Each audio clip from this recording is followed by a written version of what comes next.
मुंगेली में डीएड संघ के द्वारा मुख्यमंत्री के नाम कलेक्टर को ज्ञापन सौंपकर सहायक शिक्षक पद पर जो बीएड धारी काबिज हैं, उन्हें हटाकर डीएड धारी अभ्यर्थी की नियुक्ति करने की मांग की गई। दरअसल सहायक शिक्षक पद को लेकर डीएड और बीएड अभ्यर्थियों की नियुक्ति का विवाद बीते 1 साल से चला आ रहा है। डीएड धारियों का कहना है कि विवाद का पटाक्षेप छत्तीसगढ़ हाईकोर्ट ने अपने फैसले में डीएलएड अभ्यर्थियों के पक्ष में फैसला देकर पहले ही कर दिया था। इस फैसले के खिलाफ सरकार और अन्य द्वारा याचिका सुप्रीम कोर्ट में लगाई गई थी, जिसे अब सुप्रीम कोर्ट ने खारिज करते हुए हाईकोर्ट के आदेश को सही ठहराया। इस फैसले से मुंगेली में डीएलएड अभ्यर्थियों ने अब प्रदेश सरकार से सुप्रीम कोर्ट के आदेश का पालन करते हुए जल्द उन्हें नियुक्ति आदेश जारी करने की मांग की। इसको लेकर डीएड संघ का कहना है, यदि न्याय नहीं मिलता तो आंदोलन भी किया जाएगा। वहीं इस मामले को लेकर कलेक्टर राहुल देव ने संबंधित विभाग के उच्च अधिकारियों को पत्र प्रेषित करने की बात कही। हाई कोर्ट और उसके बाद सुप्रीम कोर्ट का अभी करंट में 28 अगस्त को जो बीएड के खिलाफ केस डिसमिस हुआ है, उसके परिपक्ष में कलेक्टर महोदय से मिलने आए हैं कि वो सरकार को पत्र प्रेषित करे और कहे कि सुप्रीम कोर्ट का जो निर्णय है कि बीएड जो है वर्ग 1 से वर्ग 3 में जो वर्ग 3 में जो अपात्र हैं उनको जल्द से जल्द उनको सरकार बाहर निकाले और हम डीएड अभ्यर्थी को उनकी जगह नियुक्ति दें। सभी को भली भांति याद है कि ये जो मामला है लगभग 1 साल से कोर्ट में ये चल रहा था। पहले हम लोग हाई कोर्ट में 2 अप्रैल को जीते हैं। हाई कोर्ट के माननीय जज साहब ने ये निर्णय दिया है कि 6 सप्ताह के भीतर डीएड अभ्यर्थी को जॉब दिया जाए, लेकिन राज्य सरकार रातों रात सुप्रीम कोर्ट चले गई और सुप्रीम कोर्ट में भी जहाँ तहाँ मामला चला, लंबा चला और अंततः सत्य की जीत हुई, डीएड की जीत हुई। और 28 अगस्त को आप देख रहे हो ये बीएड का जो याचिका है वो जो खारिज हुआ है। लगभग 6 केस उनका लगा था, 2 राज्य सरकार की एसएलपी थी, सारी एसएलपी खारिज हुई है।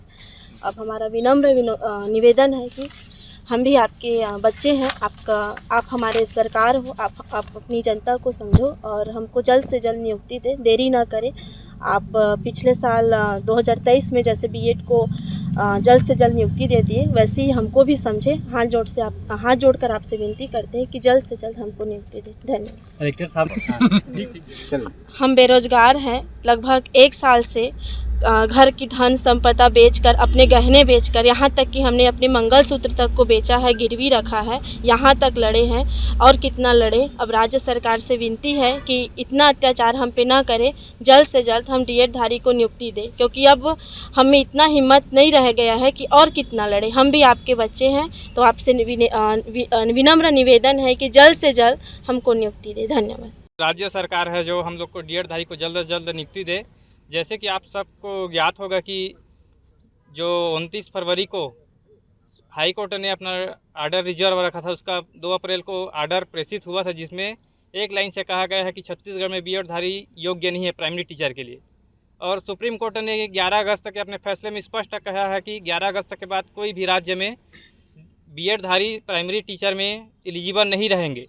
उसके बावजूद भी छत्तीसगढ़ सरकार ने अपने चुनावी फायदा उठाने के लिए उन लोगों को आनन फाना में नियुक्ति दे दिया गया है, जो कि नियुक्ति सितंबर में हुआ है, 11 अगस्त के बाद हुआ है।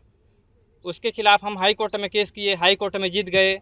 हाई कोर्ट ने 6 सप्ताह का समय दिया गया था डीपीआई सरकार को, लेकिन सरकार ने इसको मनमानी ढंग से इग्नोर करते हुए कुछ इसमें फैसला नहीं किया और हमारे खिलाफ में ही सरकार और बीएड ने मिल करके सुप्रीम कोर्ट में एसएलपी दायर किया। उसमें लगभग 3 से 4 सुनवाई हुआ और अंततः हम लोग की जीत हुई।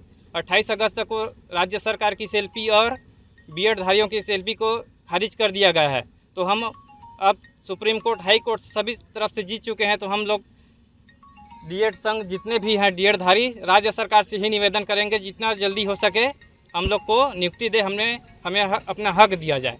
आगे क्या रणनीति रहेगी? और आगे की रणनीति यही रहेगी कि सर हम लोग को जैसा जीत चुके हैं और नियुक्ति नहीं देते हैं तो हम रोड पे आएंगे और अपना हक लेकर के रहेंगे। कलेक्टर साहब ने क्या बोला है आज? और आज कलेक्टर महोदय से हम मिले हैं, अपना ज्ञापन सौंपे हैं, तो कलेक्टर महोदय ने हमारी बात को गंभीरता से लिए हैं और लगभग 5 मिनट हम लोग की बात को सुने हैं और आश्वासन दिए कि ये जो पत्र है उसको राज्य सरकार डीपीआई को प्रेषित करने के लिए आश्वासन दिए हैं। ठीक है। हाई कोर्ट और माननीय सुप्रीम कोर्ट के कुछ जो जजमेंट्स हैं उनका हवाला देते हुए आवेदन दिया है, वो शासन स्तर से संबंधित है। उनके ज्ञापन को शासन स्तर पर भेजा जाएगा और उसके बाद जैसे निर्देश प्राप्त होगा शासन से उसके तहत कार्रवाई। मुंगेली जिला ब्यूरो शील पाठक की रिपोर्ट।